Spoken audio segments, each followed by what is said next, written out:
Saya ambil daripada mukadimah ni, ya ayyuhallazina amanu taqullaha wa qulu qawlan sadida yuslih lakum a'malakum wa yaghfir lakum dzunubakum wa may yuti'illaha wa rasulahu faqad faza fawzan 'azima.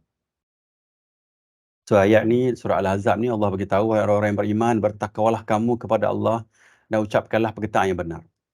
So Allah bagi tahu dalam surah ni, kalau orang yang beriman kita lah, nanti kita nak cerita juga tentang yang Islam, iman dan ihsan. Apa maksud orang yang beriman ni lah, nanti kita cerita secara ringkas. Tapi ayat ni cerita tentang, wahai orang yang beriman, bertakwalah kamu kepada Allah dan ucapkanlah perkataan yang benar.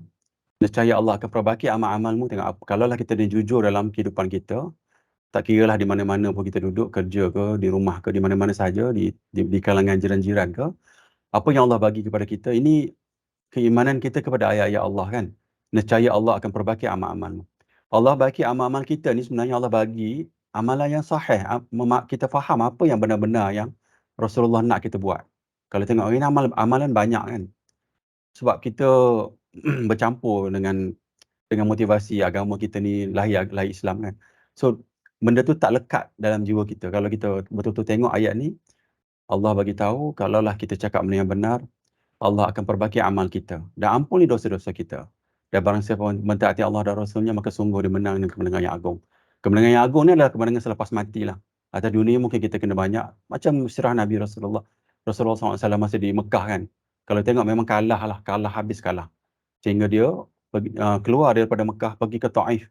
Dan masa di Mekah tu sendiri, baginda SAW kan kena teruk. Sehingga kan tahun kesedihan dia tu kan. Sayyidatina Khadijah meninggal, bapa saudari dia pun meninggal. Orang apa ni? Nabi macam zaman kita COVID tu lah, kena duduk di kawasan dia je. Supply makanan pun tak ada, sampai makan daun-daun kan. Nabi nak buat juga dakwah, Nabi pergi ke Taif sebab Nabi rasa Taif ni ada saudara ataupun orang yang rapat dengan Quraisy lah di Mekah, kena juga dia di situ. Tapi kemenangan ni sebenarnya daripada konteks agama, kemenangan selepas mati.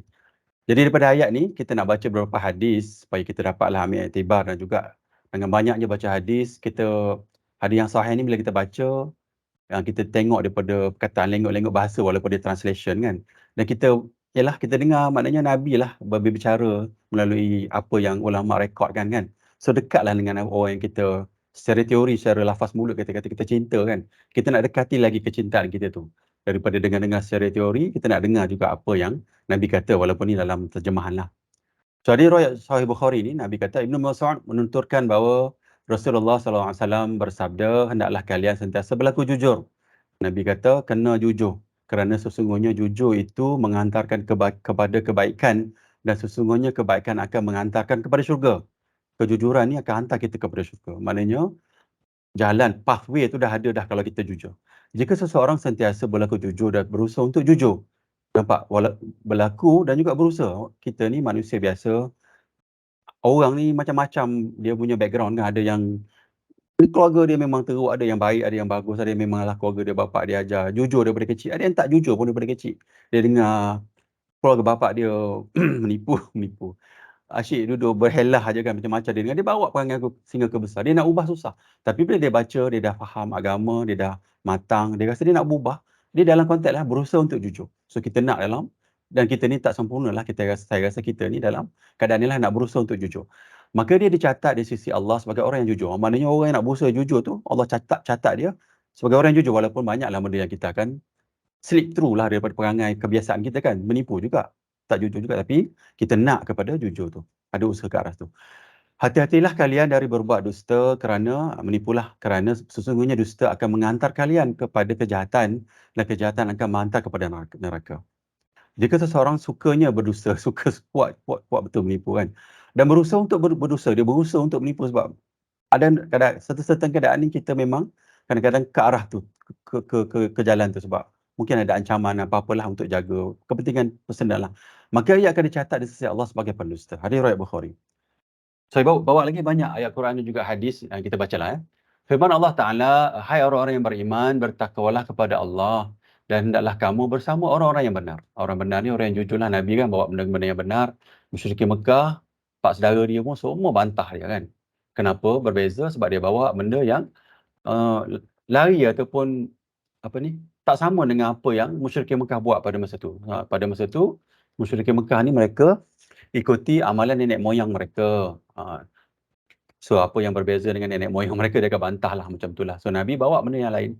Cuma Rasulullah SAW ni, Allah takdirkan dia ni daripada kecil lagi bagus kan, Al-Amin, orang yang jujur kan, orang yang benar. Sehingga Allah bagi dia wahyu, orang akan tentang dia. So inilah jalan dakwah kalau ikutnya lah bila kita bercakap benar. Cuma tadi yang hadis yang ayat Quran kita baca tadi kan, kita nak kemenangan yang agung ni, kita nak motivasikan dalam jiwa kita ni, kemenangan selepas mati. Allah bagi kemenangan atas dunia insya-Allah, tapi perjalanannya jauh sikitlah. Cuma ujian-ujian yang kita dapat nanti, kita akan dapat di lepas mati, sebab hadis yang lain yang sahih, Nabi ada sebut, Allah ambil orang yang paling susah atas dunia ni, Allah yang orang paling banyaknya ujian yang Allah bagi ni, Allah celupkan sekejap dalam syurga, Allah tarik balik. Allah tanya orang tu, ingat lagi tak azab sengsara atas dunia? Orang tu kata tak ingat dah. Sebab dia kena kemenangan yang agung ni. Dia dapat sedikit rasa kemenangan yang agung di dalam syurga. Jadi kita naklah motivasikan diri kita. Dan kita ni manusia biasa macam nak berusaha lah, bukannya kata sempurna sangat pun. Tak sempurna lah kita ni. Allah Ta'ala berfirman, tetapi jikalau mereka berlaku jujur kepada Allah, nescaya itu yang demikian itu lebih baik bagi mereka. So kita nak jujur lah walaupun ada ancaman kepada kita. Hadis dari Hasan bin Ali, Rasulullah SAW bersabda, tinggalkanlah yang meragukanmu kepada apa yang tidak meragukanmu. Sesungguhnya kejujuran lebih menenangkan jiwa, sedangkan dusta, yakni menipu, akan menyisih, menggelisahkan jiwa. Ada yang sahih. So kita kena ingatlah. Tapi orang ni, ada setengah manusia ni bila dah biasa menipu, dia dah fluent, dah sebagai contohnya orang-orang kafir lah. Orang kafir dia tutup benda yang benar kan, ataupun orang kita yang berlaku banyak sangat bid'ah ni, orang Islam ni, dia dah tutup sehingga kan dia sangka yang sesat tu benar kan. Yang tu masalah lain lah, level yang tinggi sikit atas ni. Tapi ya, ada orang ni masih ada iman, bila kita menipu, hati kita akan resah lah. Allah, tadi tiba-tiba pula cakap macam tu kan, padahal tak benar pun kan. Akan gelisah hati kita. Dari Rifa'ah, ia mengatakan bahawa dia pernah keluar bersama Nabi SAW ke tanah lapang dan melihat manusia sedang melakukan transaksi jual beli. Sedang jual beli macam kita lah, kerja kan. Tapi dalam konteks dia berniaga. Beliau pun menyeru, wahai para pedagang, orang-orang pun memperhatikan seruan Rasulullah SAW sambil mengadahkan leher. Tengoklah mana dia tengok, dia paling lah. Tengok kepada Nabi. Dan pandangan mereka pada beliau. Lantas Nabi SAW bersabda, sesungguhnya para pedagang akan dibangkitkan pada hari kiamat nanti sebagai orang-orang yang fajir, orang yang jahat. Dalam Quran banyak perkataan ni kan, fajir ni. So ni kalau kita dengar perkataan dalam Quran, orang imam baca surah apa-apalah dengan perkataan fajir ni, biarlah ada rasa ketakutan lah dalam jiwa kita kan, sebab fajir ni bermaksud jahat. Kecuali pedagang yang bertakwa kepada Allah, berbuat baik dan berlaku jujur. Kita naklah berlaku jujur. Orang jahat ni, maknanya orang jahat ni adalah karakter dia di mahsyar nanti. Lepas dia bangkit ni adalah karakter dia sendiri. So kita tak naklah, kita nak orang yang jujur. Dan Nabi sendiri dalam konteks ni, dia bagi nasihat orang sedang bekerja masa tu. Itu maksud dia dakwah ni, kita tengoklah. Kalaulah Nabi ni, Rasulullah SAW, dia katalah dia tak ada jawatan kan. Sebab di Madinah mungkin dia dah jadi ketua pemerintah masa tu kan. Dia kan, khalifah kan kalau ikut. Dia pegang pemerintahan lah. Tapi kalau di Mekah dia sebut benda ni, orang akan bantai dia lah kan, orang akan marah dia lah. Sebab dia tak ada position tu, orang tak ada respect benda ni kan. Dan juga dengan event-event lain yang berlaku, yang Nabi nasihat benda baik, nak tukar apa-apa yang nenek moyang mereka buat tu, jadi orang akan bantah dia. Saya baca lagi hadis ni, yang dua lagi hadis tentang kejujuran ni, yang ni boleh kaitkan dengan kerja kita lah. Dan ini dalam konteks dakwah juga kan, sebab kalau kita ni tak ada peringatan, tak ada tazkirah, bermasalah sikit lah. Lagipun kehidupan kita ni macam tu kan, sebab kadang-kadang tazkirah ni ataupun nasihat-nasihat kita perlukanlah dalam kehidupan kita. Hadis daripada Abu Hurairah radhiyallahu anhu berkata, Rasulullah SAW pernah melalui setumpuk makanan. Lalu beliau memasukkan tangannya ke dalamnya. Kemudian tangan beliau menyentuh sesuatu yang basah. Beliau pun bertanya, apa ini wahai pemilik makanan? Ditanyalah orang tu, apa ni? Bawah ni basah, atas ni nampak yang kering kan. Sang pemiliknya menjawab, makanan tersebut terkena air hujan wahai Rasulullah. Beliau bersabda, mengapa kamu tak letakkan bagian makanan agar manusia dapat tengok, dapat lihat? Ketahuilah, barang siapa yang menipu, maka dia bukan dari golongan kami. Tengok Nabi Nabi marah betul ni sebab orang tu sedang dalam konteks menipu. Dia letak benda-benda yang cantik kat atas kan. Ini boleh berrelate dengan kerja kita lah kan. Kadang kita nak tunjuk dekat bosses kita benda-benda yang baik.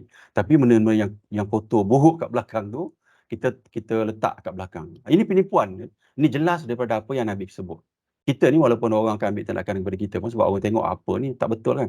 Tapi kita mesti bermotivasikan kehidupan ni adalah kehidupan ujian kan. Kita nak selepas mati nanti kemenangan yang agung. Tengok daripada hadis ni. Hadis nombor 2, dari sahabat Hakim bin Hizam, Nabi SAW bersabda, kedua orang penjual dan pembeli masing-masing memiliki hak pilih lah, dia boleh pilih. Khiyar dalam bahasa Arab ni kan. Selama keduanya sebelum berpisah. Bila keduanya berlaku jujur dan saling terus terang, maka keduanya akan memperoleh keberkatan dalam transaksi tersebut. Sebaliknya, bila mereka berlaku dusta dan saling tutup menutupi, nescaya akan hilanglah keberkatan bagi mereka pada transaksi tersebut. Hadis riwayat Muslim. Boleh kaitkan dengan kehidupan harian kerja kita, bersikap jujurlah. Ini saya tulis personal lah. Nak beritahu saya dan juga rakan-rakan yang lain, bersikap jujurlah, jangan sembunyikan fakta dan untuk kaburi orang lain. Dah habis ni, tapi saya nak sebut lagi 3 kali kan. Bersikap jujurlah rakan-rakan, termasuk saya sendiri, bersikap jujurlah. Bersikap jujurlah sebab kemenangan yang kita nak capai ni bukan di sini. Kemenangan kita nak kemenangan yang agung selepas mati. Dan nanti kita akan uraikan juga tentang kematian. Subhanakallahumma wa bihamdika asyhadu an la ilaha illa anta astaghfiruka wa atubu ilaik. Maha suci Allah, dan dengan memuji Allah, saya bersaksi bahawa tidak ada sembahan yang berhak disembah selain Allah. Saya meminta ampun kepada Allah dan saya bertaubat kepada Allah. Wassallallahu ala sayyidina Muhammadin wa ala alihi wasallam. Assalamualaikum warahmatullahi wabarakatuh.